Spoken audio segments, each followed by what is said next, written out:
Hello everyone, can you hear me? This is Patricio. I am the marketing and communication specialist for the Well, welcome to everyone to the webinar, and sorry for our delay to kick off with this webinar. We were waiting for more people to join. So today the idea is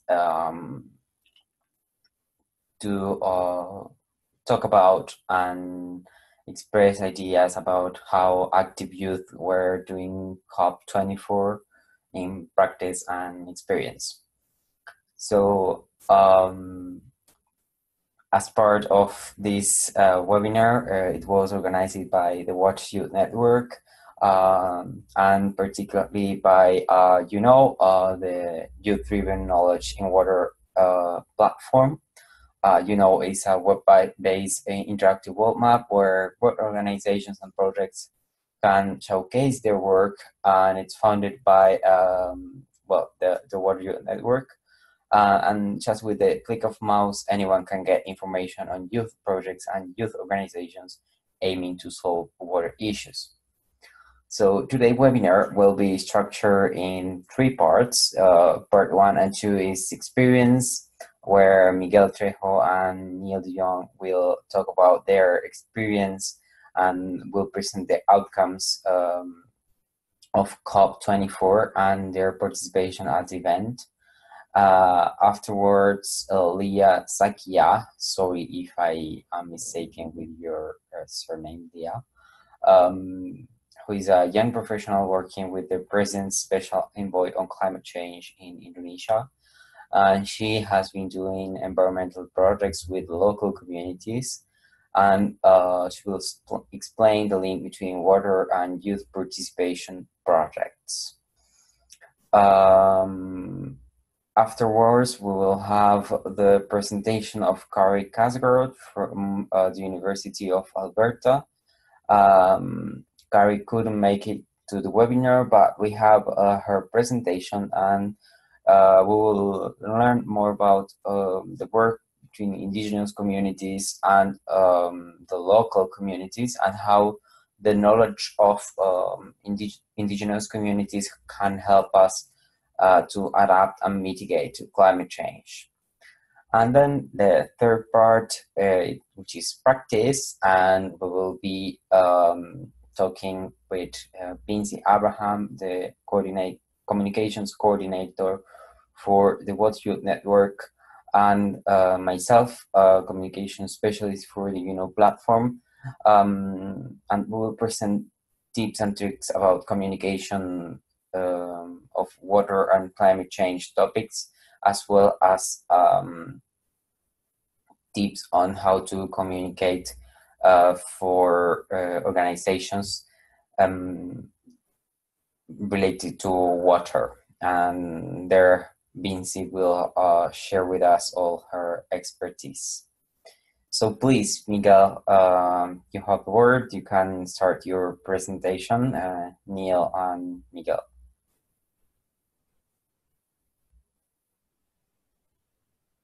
Thanks, Patricio, for the introduction. So I will share my presentation, and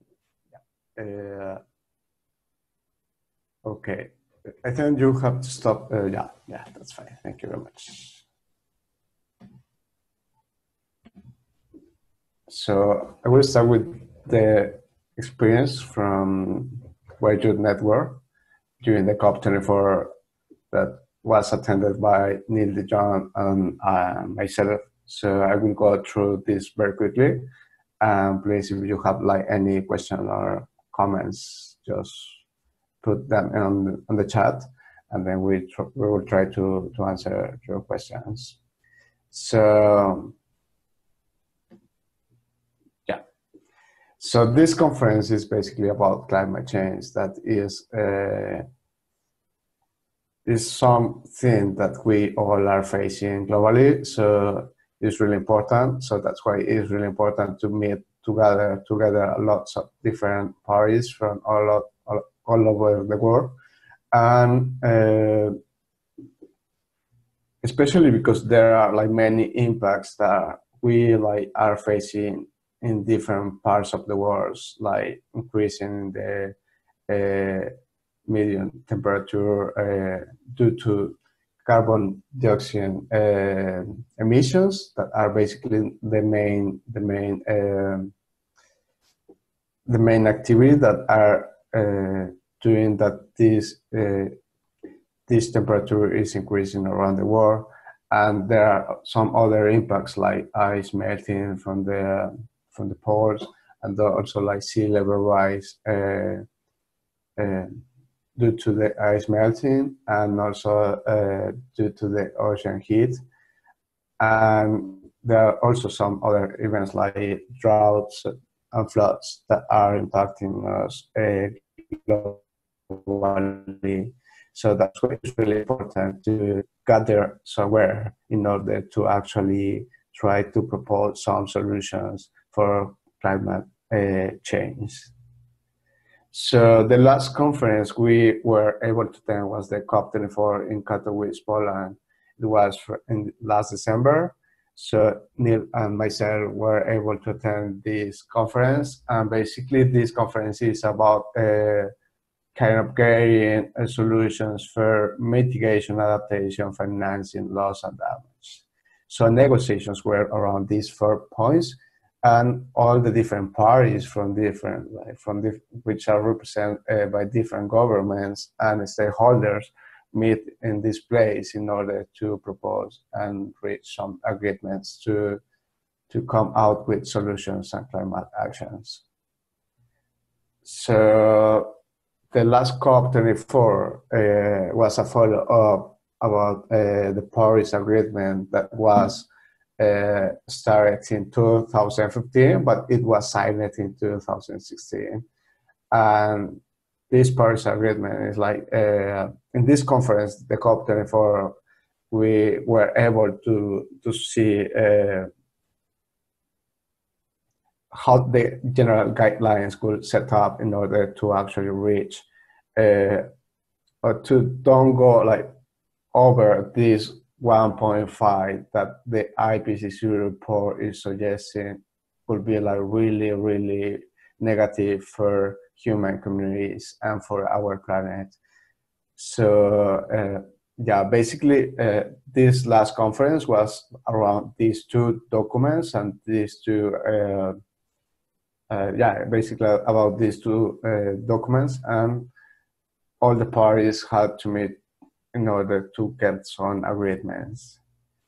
So as part of Wildwood Network, Neil de Jong and I, Miguel Trejo, were participating in this conference. So we were able to register to this conference thanks to our delegations, the Mexican and Dutch delegation. And then we were able actually to attend official negotiations because we got the badge for getting in these like really close negotiations that not everyone can get in. But it was a really nice opportunity since we could actually see the actual negotiations and how they actually try to gather and try to reach an agreement in order to write down like which will be the guidelines for making possible the Paris Agreement, and also what will be like the effects and impacts that if we reach this 1.5 degrees Celsius, like in average, that globally we are going to face if we don't do anything or we don't act in the following years.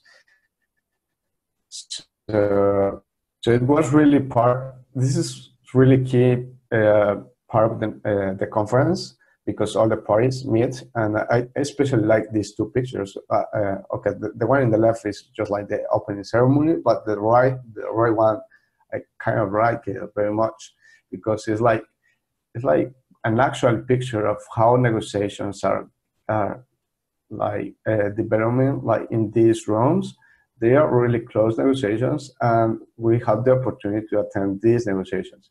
So, like every person in this room was representing a different party, so a different government and different country. So they were like trying to read something in order to write down like what they will do in order to be more adapted, or what they will do in order to mitigate the impacts of climate change. So it is like the whole conference goes around these negotiations. However, there is another part which is really important, that is the civil society. So as Water Youth Network, we had the opportunity to participate in different side events organized by different organizations. So I just put here like a few photos that of the events we were able to attend. By UNESCO, by Centro de Innovación Climática y Sostenibilidad, Colorado State University, and also by the Indonesian government. And there are also like a couple of more events that we attend. So, and they all try to gather people, young professionals, working on climate actions.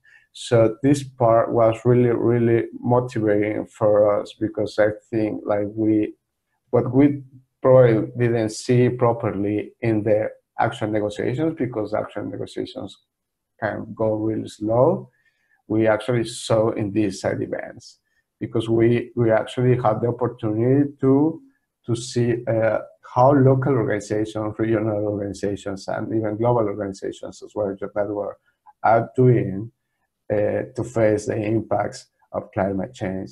So this is really medular part of this conference as well, because you meet people from all over the world, and it's really, really important to actually propose something for climate change.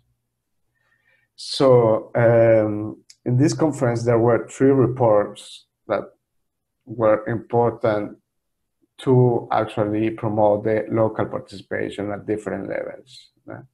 So on one side, the IPCC, that is really international panel, but who was kind of proposing that local actions were really, really important in order to go from a very top-down approach to more bottom-up approach.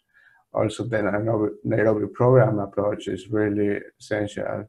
And it was presented adaptation gap report that is about all these reports are and programs are available on the internet, so you can have a look, and then you can actually see what every of these reports are showing to the climate regarding to climate change. I especially want to focus in the Nairobi program, because it is like really empowering local society to actually take actions, climate actions, that would be our part as organizations in the case of Water Youth Network, but also other local initiatives that are not like officially being part of the negotiations, but are becoming more and more important. And eventually, we think that they will become like more like really part of these negotiations. And I think that would be great, since like some of these local actions are actually going smoothly with what climate action is actually facing. Human communities are actually facing regarding to climate actions. So I don't want to stop to take so long, so I just will go for the final remarks. And I have 4 key points that that we identify, Neil and I. So the first one could be like quick action and global politics for climate change seem to be contradictory. On one side, because climate change looks that it's going so quickly, but global politics seems to go with different interests. So it's something that probably it may stop the negotiations, and sometimes looks that they are contradictory, like what like the climate change is actually uh, how climate change is actually happening and what politics are actually proposing. Some of the discussions are more complex by the parties, and they may have an interest in moving slowly. So it is also an issue because like climate change is happening so quickly. So and the different parties, I mean, like to meet like different parties and agree something seems that it goes really slow. So it is kind of an issue. No? So for this reason, civil society plays an important role for climate actions. Its presence in high-level forums is becoming more important, but it's also really important. So I think we as organizations need to move forward and try to keep participating in these kind of forums in order to actually propose something or do something locally, but also regionally and globally, because we do have an impact. And last but not least, I want to mention that you feel the pressure of climate change, but sometimes we don't really have we're not taking into account as much as we would like to for some of the negotiations.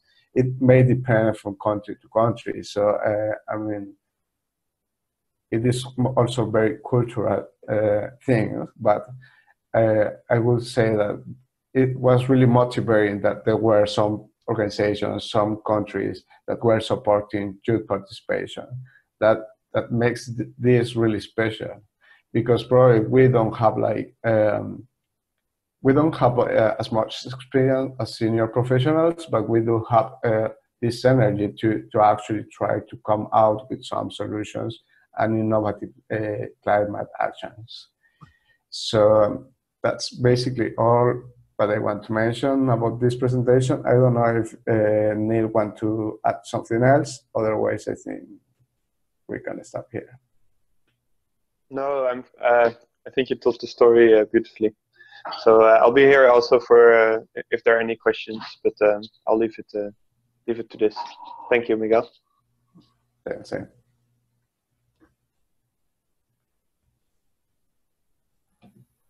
Thank you very much, Miguel, for the presentation. Very clear and understandable. So if there are any questions for Miguel, you can share them on the chat box, and we will have a space for question and answers at the end of the presentations. So next presentation would be Leah Zakia. So please, Leah, welcome to the webinar, and we are ready to listen your experience with your projects in Indonesia.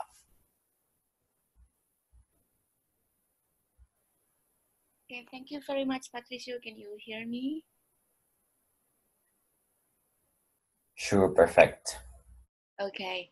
Thank you very much, Miguel, as well, for inviting me to share some of the result from COP yesterday. Also, a bit of updates of how youth in Indonesia working on the issue of climate change and water. So I would like to share my screen right now. Yeah. So during COP24 in Poland, I was in a connection with some of the people from Youth Water Network. One of them is Miguel, and also some other youths from other countries to talk about and to share about climate actions in their own respective countries. So it was really interesting to see how the youth do actions on the ground in the grassroots level. We are not seeing your screen. Okay. I think I already shared it. Hold on.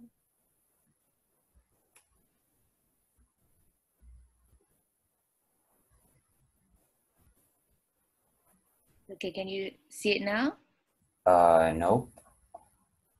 This one? Yeah, now yes. All right. Okay, sorry. So yeah, so during COP, it was great to see other young people in other countries come and be action. And I totally agree with Miguel in the remarks about how slow the process of initiation.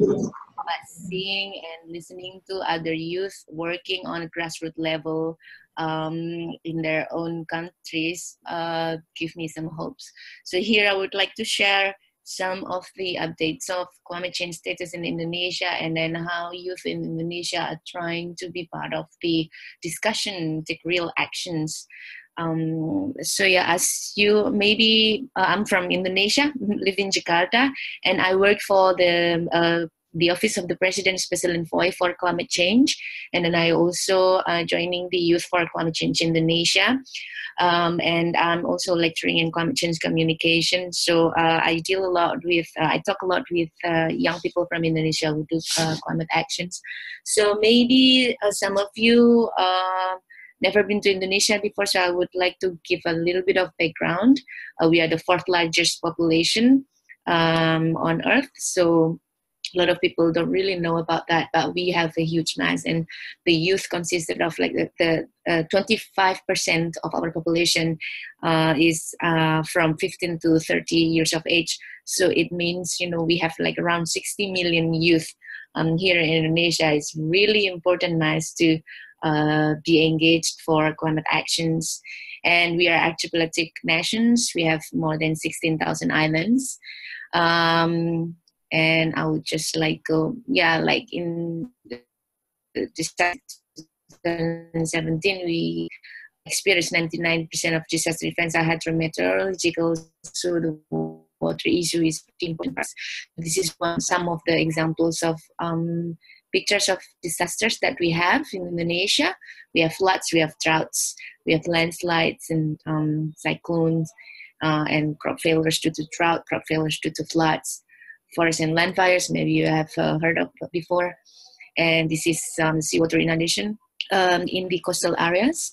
And 65% of our population living in low-lying coastal zones. So we are very vulnerable to this issue, both land subsidence and then also the sea level rise from climate change.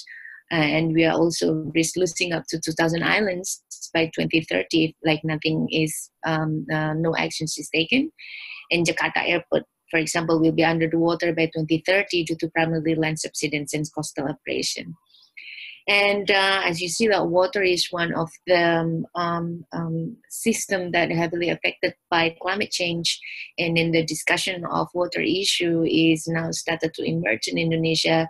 And then some youth research also started to focus on that as well, but it's not yet in the phase that we all wanted.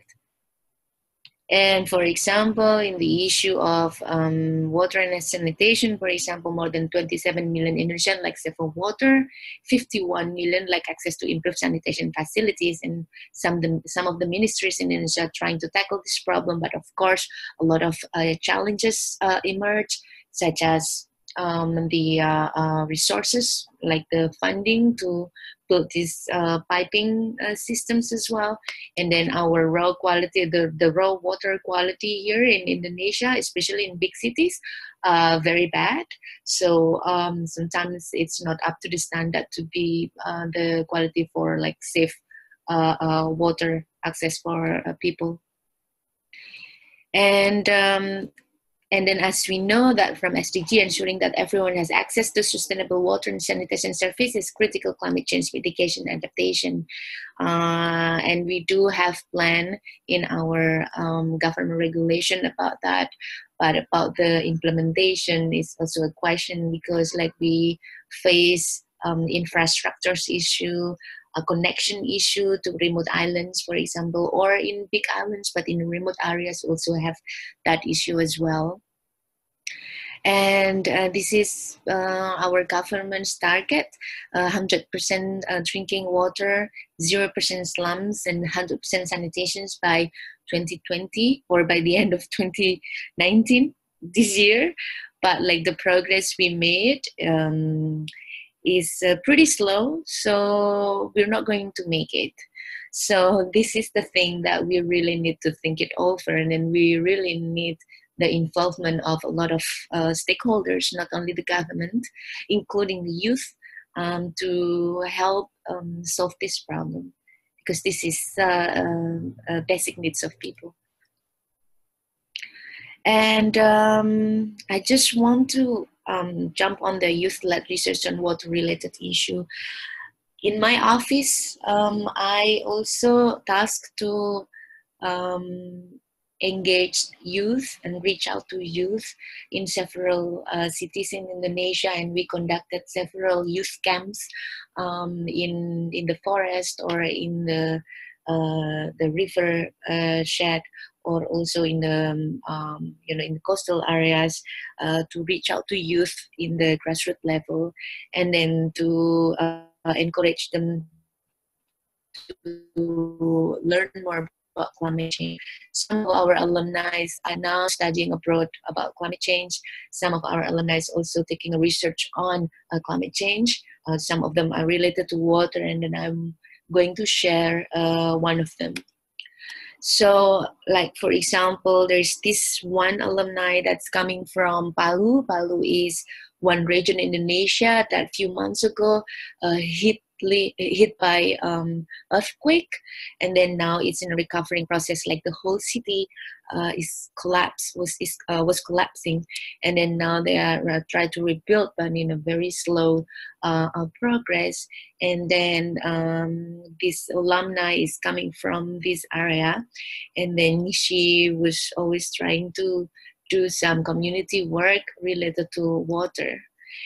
And this is her, Sukma, and now she's studying in the UK. Her research was about water spring conservation effort by the local community and youth in Palu. And then the great thing about this is that Sukma managed to do the actual work on the ground, connecting with the local people over there, with the elders as well, talking with them, trying to gain understanding of the local wisdom that has been conducted for many years, that can help protect the water springs in the area, because it is affected by environmental degradation. So this local wisdom needs to be preserved. And then Sukma reached out to the elders, listening to them, and then try to convince them that their wisdom, the one that they've been done for many generations, is actually can be implemented and adopted elsewhere. And then from her research as well, she also reached out to the government in the area, the local government, and then the government support to extend the spring conservation assistance and supervision. And then this can be a capital for the next generation. And for example, the local wisdom to preserve the water spring, for example, about maintaining the cleanliness of the spring environment, and the ceremony, the Pampara ceremony, to not to do bad behaviors nearby the water spring. That's including also like cutting down the trees, etc. And so the provision to cut down trees also included in that. And then like no garbage disposal in the forest and water flow. So this is ruled by the local norms, which is, people are tending to, follow that, because if not, they're afraid that, something bad will happen to them. So this is the belief that circulated in the community, the local tribe. And then Sukma are trying to also give the scientific reasoning for that as well, because that's one of the importance of, climate communications, or communicating about water preservation, like to educate the young people over there about, the importance of this behavior, not only because, they're afraid that, about the mystic thing as well. So the thing that me and some youth at COP24 discussed was about how we're going to increase the participation of youth on research and innovation related to water issue, not only in Indonesia, also elsewhere. But in Indonesia, some of the problems are there are a lot of research conducted in the community level, but it is not well documented. Um, we have a lot of areas that are still have very bad connections, like internet connections. So conducting webinar like this is a bit difficult to reach out to the people in remote areas. So we are now in the in this century now, but we can't we have to admit that there's still an infrastructure problem over there for us to be more inclusive to young people, not only in big cities but also remote areas. And then we need to improve this documentation process. And then also the second one is increased effort to communicate this research innovation to inspire more young Indonesians to take part. The water issue is not as popular as other issues in Indonesia, but we are trying to show it in an interesting way that that are also in alignment with like what the youth likes doing nowadays. And then, for example, some of my students created a seminar that also involved music on it, so that the young people can create a music about water, for example, and so that it can be considered as cool things to do or hip things to do. That's like how we try to communicate that, but of course it's still conducted in a small scale. And then of course increase capacity building programs reaching youth across Indonesia. Like it or not, we would love to have more youth representative at COP or other conferences or even national conferences voicing their concerns about their future, about demanding more ambitious climate actions. But we have to admit as well that this issue might not be in the center of their priorities right now. So the awareness level about this issue is still very low. It is a bit difficult to make them voice something that they don't really put that as a priority. So right now our task is how to make young people care more, especially in Indonesia, care more about environment, and then convince them that they actually have the power, that their voice matter, that they have to be more confident in talking to older generations. As Miguel have said, it's about cultural things. Here in Indonesia, we young people we are very obedient young people. So the idea of speaking up, demanding more, and then saying that young people can take more actions and please involve us in the policy discussions or take our voice into considerations is not very common for us. So that's also another task that we have to find out, how to get the solution that to make as many capacity building programs as possible, empowering youth, that if they care about something, they have a voice and their voice matters. And then to be practical, the last one is register and coordinate all of these actions into one hub. So I was particularly really happy connected with Water Youth Network, because it means that perhaps some of Indonesians research related to water can be involved in the discussions.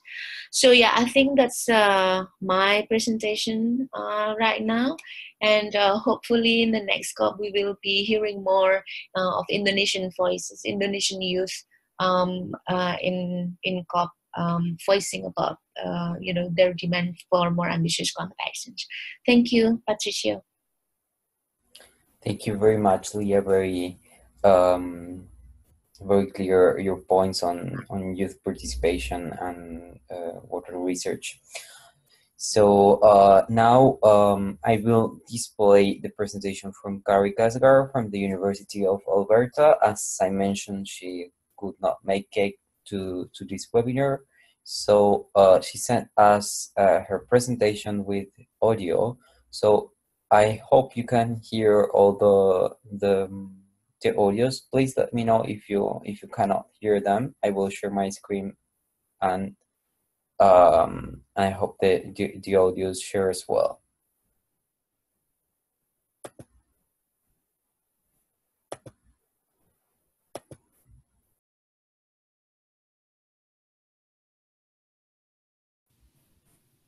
Hi, everybody.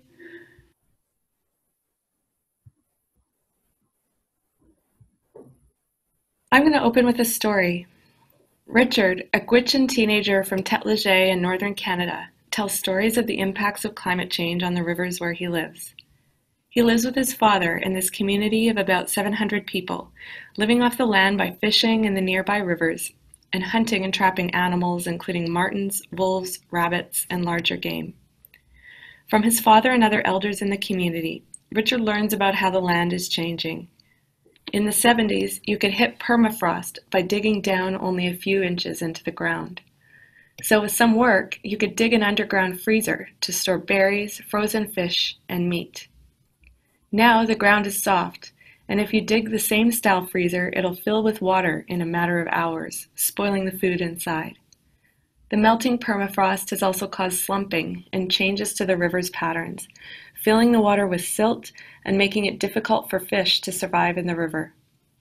With the cost of groceries so high in the north, Richard and his father have to find different sources of game than they're used to and create new fishing and hunting routes.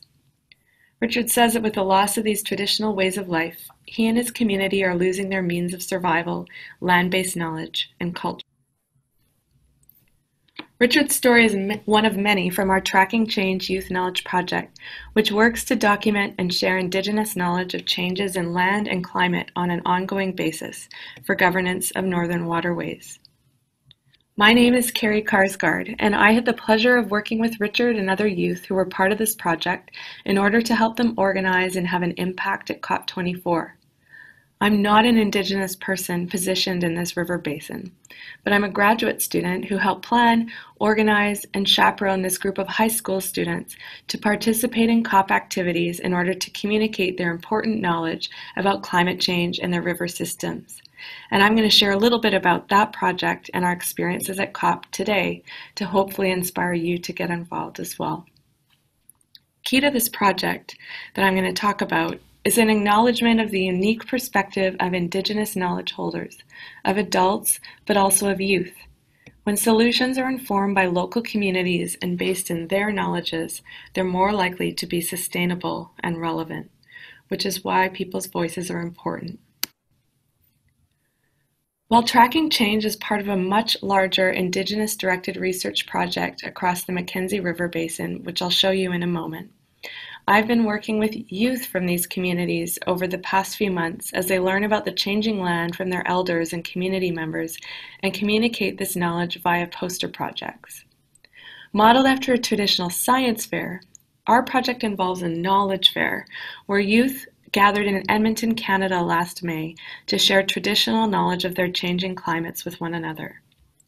Recently, 6 representatives from this project participated in COP events to share their knowledge with climate policy makers and other youth, and here they are on this screen. Here's the region represented by the project. Canada's northernmost large city is at the very bottom of the map, Edmonton, which is just cut off. So we are talking about a northern area shaped by the Mackenzie River system, which drains up, way up into the Arctic Ocean. Communities represented here involve many Indigenous groups, particularly the Dene, Gwich'in, and Inuvialuit of the north, though there are others as well. Traditionally, people would go hunting and fishing on the land, which they're still doing today. Young people from these regions face a number of water-related climate issues related to ice freeze-up and breakup, fish and animal health, transportation of supplies, altered hunting routes, and water contamination. You can see some examples of their work here and some of those themes coming out. You shared all kinds of things about lack of access to clean drinking water, thin ice leading to unsafe travel over winter ice roads, and more. Youth also shared environmental impacts that compound climate issues to cause cumulative effects, such as the impacts of extractive industries, including oil and uranium. They even share the challenges of green energy, such as hydroelectric. Dams seem like great solutions to carbon energy issues unless you live in an area that the dam floods or depletes of water, as is the case for many Indigenous communities. These young people live close to the land, and each of these things significantly impacts their livelihoods and cultures. It is key that governments are attentive to the knowledge and experience of Indigenous peoples, including youth, to legitimately include these perspectives in policy processes and not just in a tokenistic manner. This is true not only at the national level, but also at the international level in forums such as the UN Climate Conference. It's only through such processes that governments may come to address critical issues to these youth, such as transportation issues and access to clean water. Hence, our participation in COP. There are many venues to present to decision makers, both inside the official COP event and at surrounding events. The youth presented together all over the place at the UN Conference of Youth, the Indigenous Caucus at COP, to various journalists, and to Canadian government representatives. They also spoke to a meeting of UNESCO representatives, including in the fields of water, education, and Indigenous knowledge. As the organizer for this group, I made every effort to leverage networks in Canada, including Indigenous networks, youth climate networks, government representatives, and NGOs, to set up legitimate venues where these young people could speak and would be listened to. And also spaces where they could network with other young people doing similar work, as we are doing today on this webinar. This takes months of preparation, Skype meetings and emails, project explanations, and communications effort.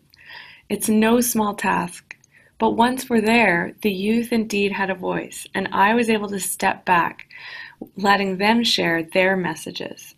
These young people were only aged 13 to 17, but nobody is too young to participate on issues that are important. Youth have an audience, many audiences in fact, and your voice is important at COP.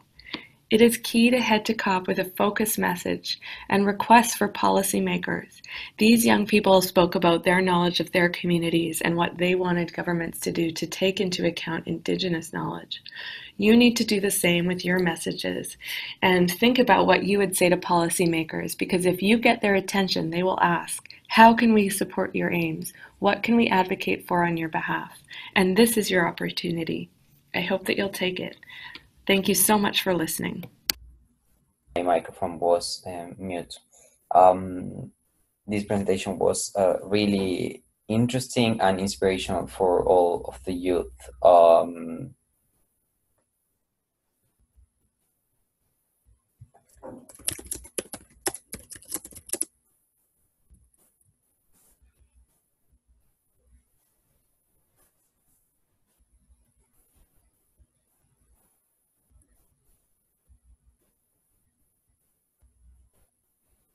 Sorry.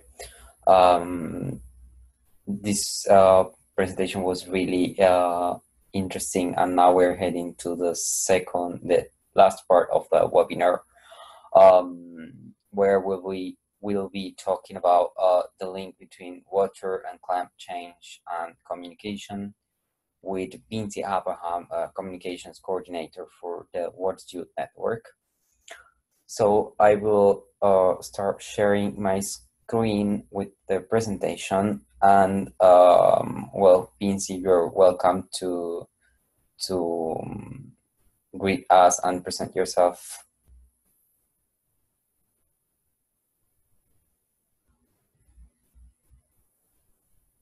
Hello. Hello, Binti. Hi, everyone. So it's so wonderful to be here, firstly. and excited to just share about how communications makes a difference when it comes to sharing about climate change and water. And before I begin, I just wanted to congratulate the great job done by our two very amazing members for going there and kickstarting a really important conversation. And as as a communications group of Water Youth Network, we're just happy to be supporting the process. But firstly, I think it is Patricia who needs to be kickstarting this section, and then I go on to share a little bit about the whole long-term objective of why we communicate in these topics. Thank you very much, Pincy. Could you see the presentation? If yes, I will go ahead and start.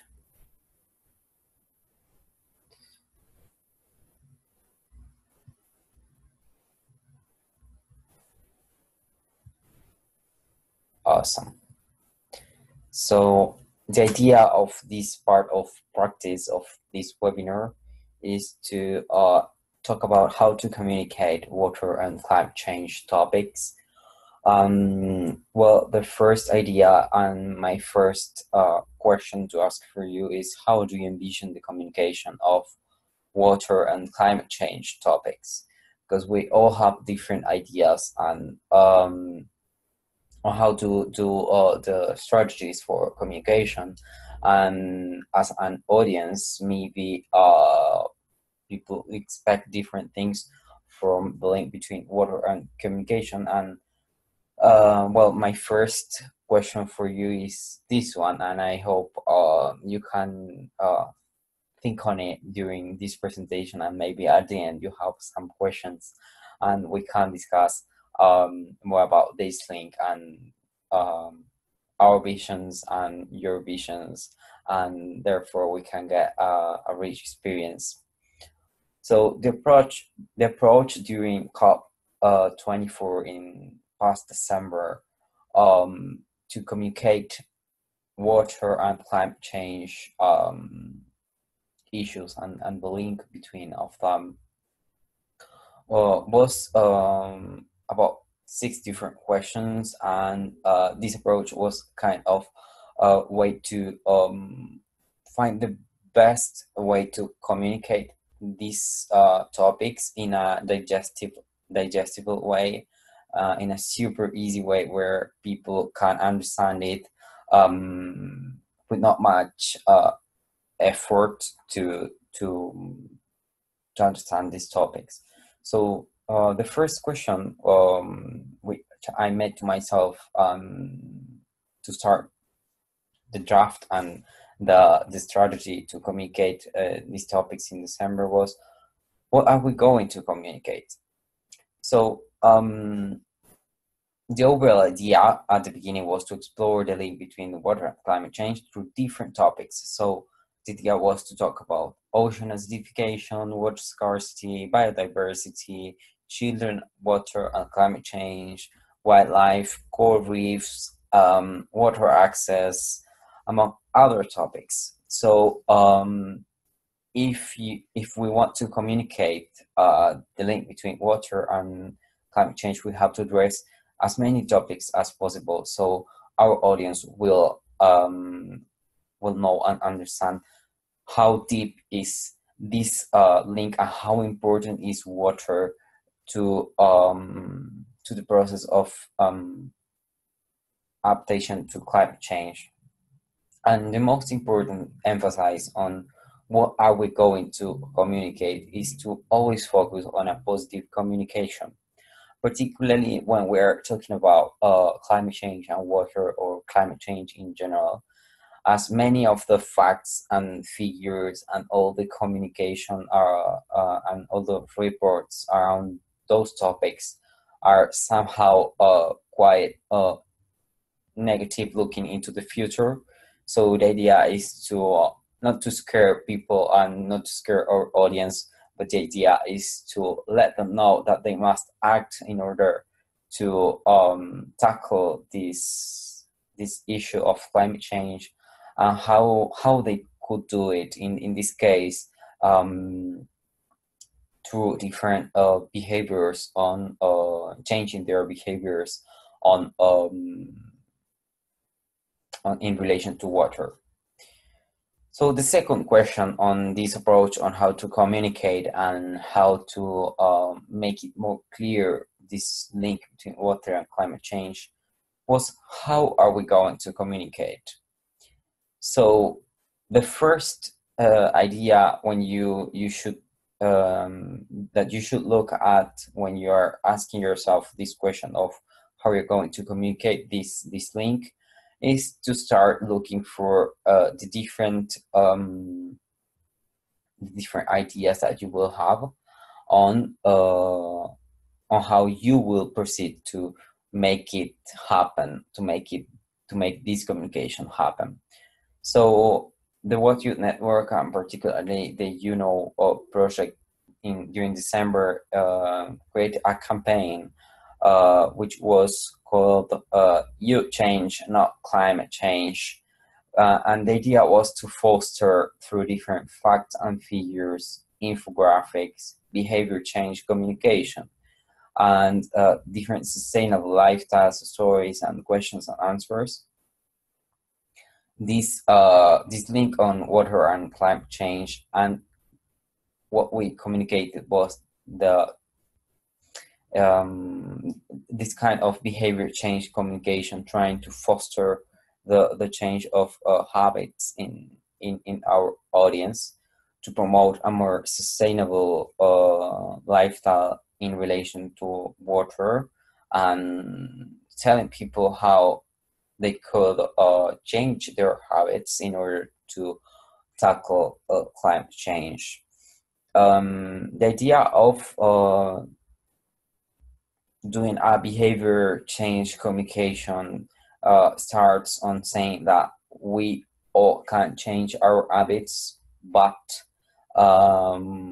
we need to learn and to get more information to make our backup in our mind, and therefore we can start acting and saying, oh, okay, if that happens there, maybe I could do this, and therefore I can make a change, and that's my contribution.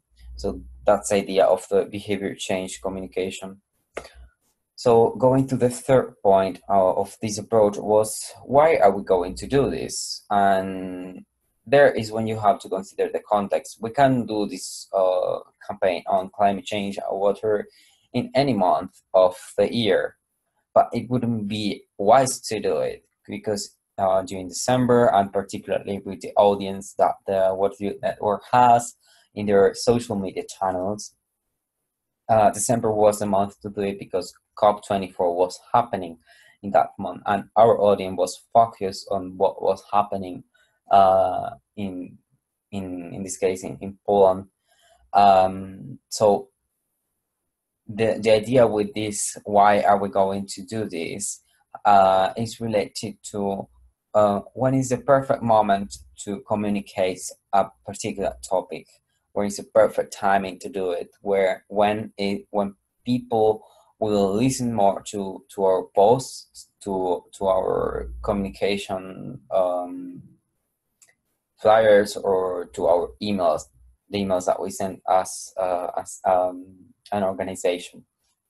So here the important point is to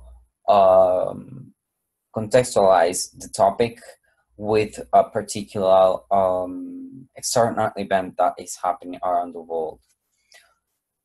And the fourth question is related to where are we going to spread the information?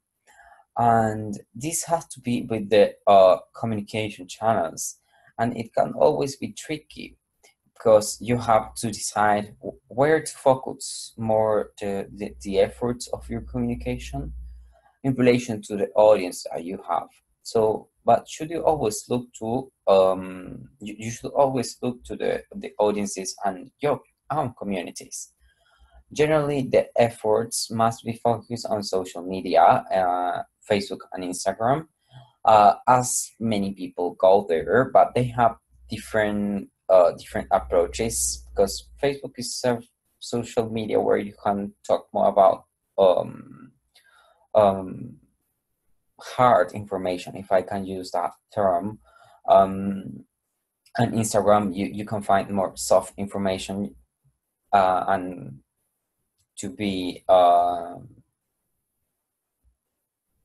go to the point there is saying, yeah, we enter to Instagram to relax, to see nice pictures, and therefore our communication must be focused there on a more relaxed way of communicating those topics in water and climate change. And instead of in Facebook, we can go with more hard information, facts, figures, and talk about them in more depth.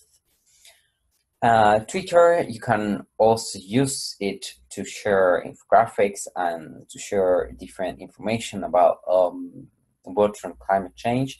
But Twitter is usually used to communicate with your peers, with your peer organizations, with your peers from the sphere of water and climate change. And they know about these topics, so the communication, if you want to focus on your big audience, or if you want to make an impact, if that's your objective, therefore your peers know about this topic, and your audience from the general public is more related to those first social media channels I mentioned before. So the last 2 points of this approach that we used during December was who's going to contribute. So the first general idea is involve your team in what you are communicating. And here Miguel and Neil help us really hard from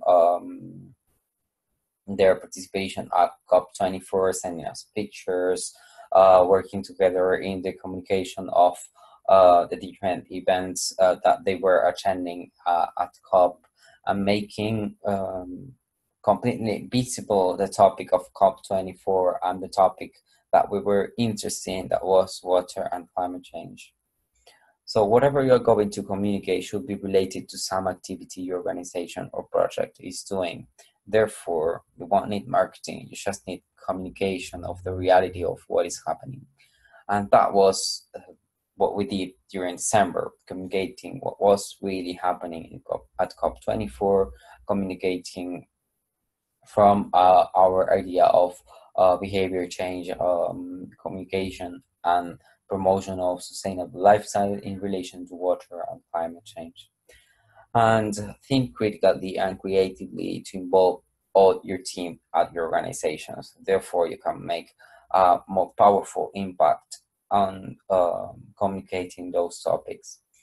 And the last point of this approach was what activities from the ground should be communicated. Make sure you write blogs. That's quite important when you are attending an event, and this is like a key point where you need when you're communicating such topic like water and climate change, that needs to be explained in depth.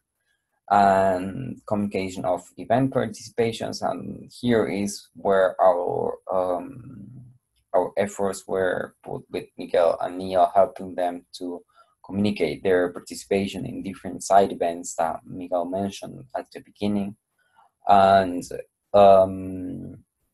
well, the last 2 points are invite your peers and community to the events that you will present through the different social media channels. And of course, if possible, sometimes it's recommendable to bring all updates to the audience on the particular topic of water and climate change in a digestible way. This is to say, for everyone to understand. We can do that through different channels, for example, through Instagram lives or through Facebook lives, and that is really helpful to communicate it, to communicate these topics in social media. our experience was this one. This was the You Change, Not Climate Change campaign. We shared almost 5 infographics, and the pictures that you can see in this in this grid from Instagram are related to the behavior change communication that we were fostering during December, and we were sharing with each picture an advice on how to promote the sustainable lifestyle in our own lives. And well, this is an expansion of our call to action of You Change, Not Climate Change. And every week we share one infographic and one sustainable lifestyle habit to promote. Some weeks were 2 infographics, some weeks was just 1. It depends on what you're doing. And here is an example on Invite Your Community. This was a COP24 side event where Miguel attended, and me as well. So we share those invitations through our Facebook and Twitter account. And well, here, and to make my final remarks on these topics and give the word to Vinci, here I share some tips on writing a blog on climate change and water. So firstly, I usually recommend to choose a specific topic, try to narrow it down as much as possible. As much as you can be specific on topic, you will give a more clear message. Then you have to choose the message, which also should be specific, and narrow it down as well. Choose protagonists, talk about people who was doing something at specific event, and choose a clear focus. If you're talking about water and climate change in general, that's a broad topic, so maybe you should focus on something more specific inside that topic of water and climate change. For example, early warning systems that were discussed during a side event at COP. And then you have to go from the general to the particular, to the particular to the general, or the general to the particular. You choose the focus. Sometimes it's easier to go the other way around, from general to particular, but there is no restrictions on how you should write or not a blog. Talk about some specific event, not many of them. If you're focusing on early warning systems on a side event, just talk about that. Do not talk about the whole COP24 experience. Just contextualize the event, and then just focus on the specific topic, and then report in detail. As much details as you can give, the better. Therefore, your audience will know more about the topic and will understand it in a very clear way. So yeah, that's the approach that we used during COP24. I hope you enjoyed the explanation of what we did in practice and experience. So Vinci, you have the word to talk about more about communications. Thank you. So everyone, you've just been taken through a brilliant presentation about what was what had been undertaken by an amazing team of young people who are really passionate about communicating what happened at COP24. And they had specific things that they wanted to share, these messages that needed to go out, and they used all the mediums available to do that. For me, I think this fits into the larger objective of what we are doing as Water Youth Network, and what is the idea behind doing this activity in terms of communicating about what happened at COP24 and how we did that. So there is a general term for this. It's called communications for development. And I want to just focus on that because it doesn't look proper if we just talk randomly about some event that happens perhaps annually and then, not talk about the long-term goal about what role does that have to play for an organization, or what kind of change we're trying to bring about. So communication for development, it's as simple as long-term development. Here we are looking to change a society, change behaviors, change thinking, and we position everything that we do in terms of communications based on that lens. Another thing that you will find all the communications that happens even for Water Youth Network is that it's very dialogue based, and that's what we're trying to do over here. Earlier, Patricia took you through a number of activities that he thought best along with the team about how to communicate better during this December season, and the topics that they pulled up and they identified. Um, the idea was not just to present that topic online and to just push it out, but also to engage with people, especially young people, because obviously you're looking at the dynamics and you're looking at the people who are going to engage most with your posts or whatever you're trying to do at that moment. So the idea here always, when we try to communicate through our social media or through any other mediums, even a blog post or on the website itself, is always dialogue based. So it tries to engage with the audience, tries to get them to think about these issues, and also engages them to participate in contributing their ideas and contributing their inputs towards whatever it is that we're trying to talk about. In this case, it was about climate change and linking that to water and the linkages between the two topics as such. Another thing that you will find when we try to communicate for development is that it is a call for action. It is not just communication that is done in isolation, but it is also trying to build dialogue and generate a collective action among people.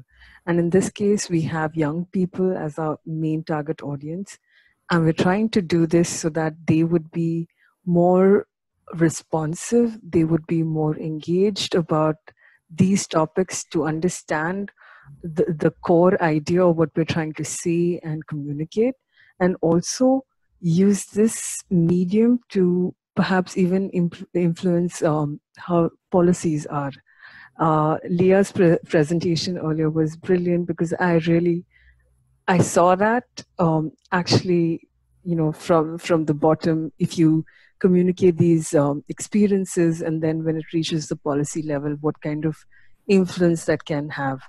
And that is what we're also trying to do here at Water Youth Network when we are communicating about climate change and water.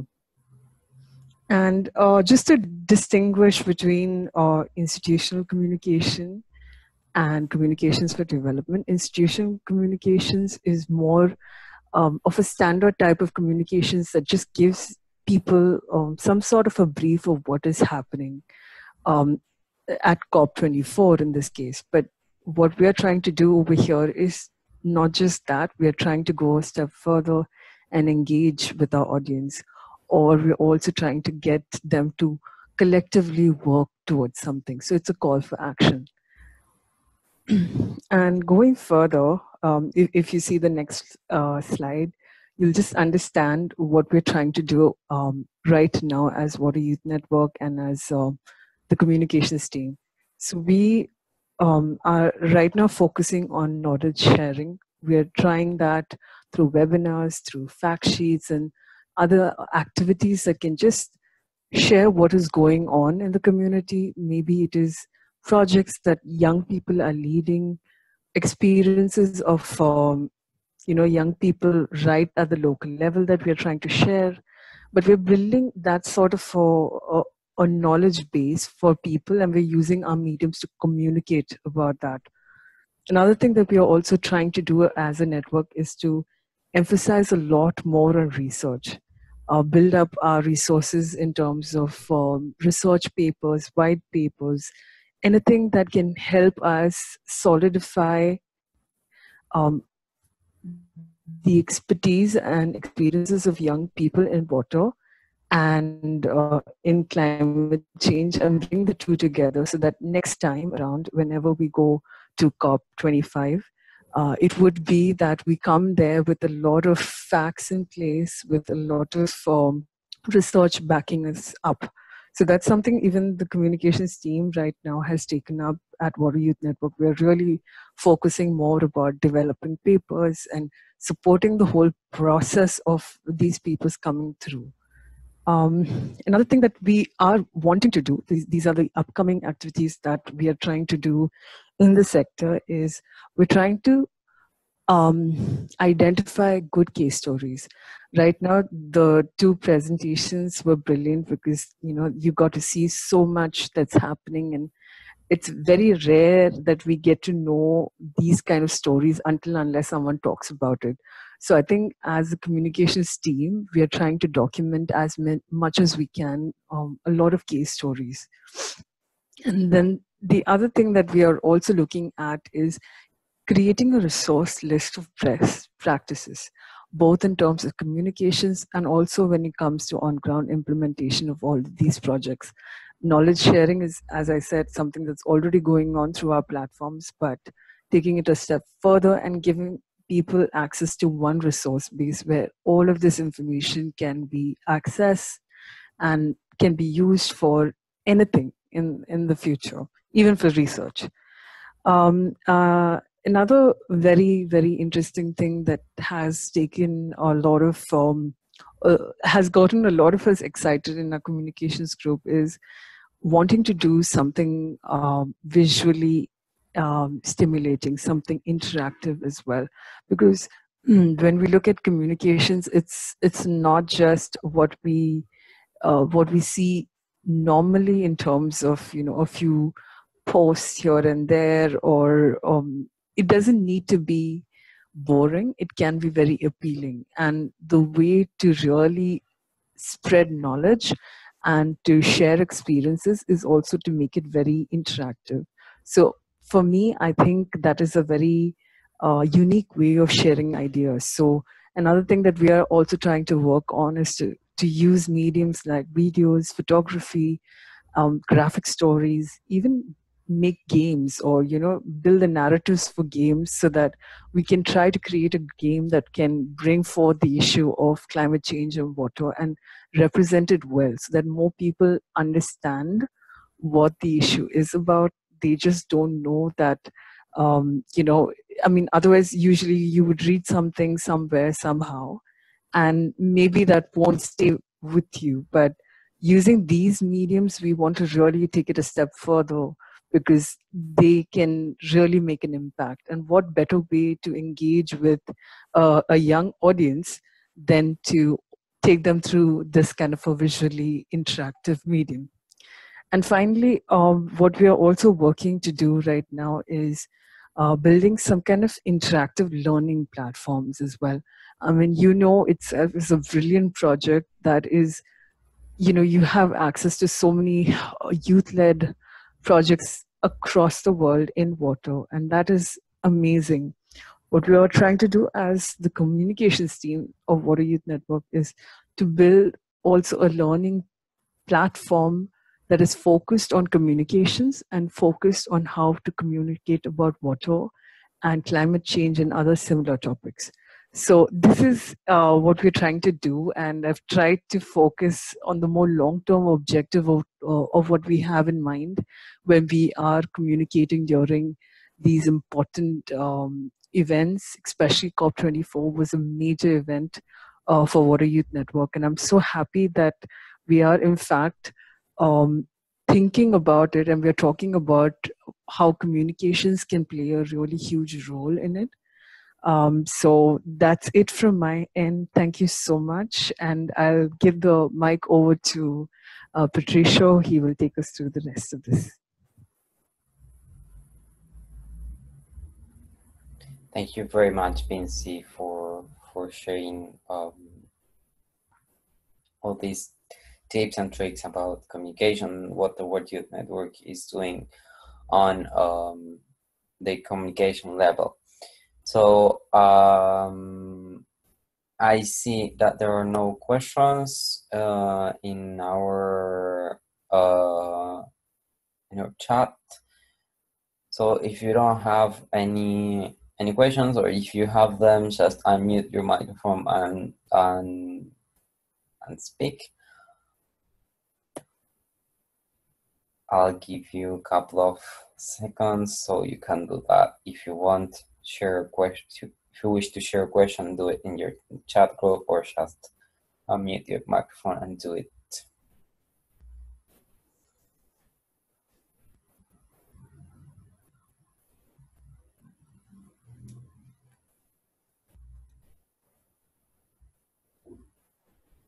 Okay, so I think there are no questions. Well, just to start to the end of this webinar. First, thank you very much to all the speakers, to Leah, to Carrie who couldn't make it, Miguel, Nia, thank you very much for joining to this webinar. And for the ones who don't know the platform, just as a last remark, I want to say that we want to document as many youth activities as possible to help us to get closer to SDG 6. So we want to ask you if there is any other organization or youth project that you can suggest to us. And if some project comes to your mind, please let us know. Send us an email. You may receive my email confirmation from for the webinar. Otherwise, my email is p.rolier@worldyouth.org, and you can send there the if you have any ideas on projects and youth organizations that may benefit from the platform. Well, thanks again for joining to this initiative about experience and practice on how active youth were during COP24. Thank you, Patricia. And yeah, thank you very much.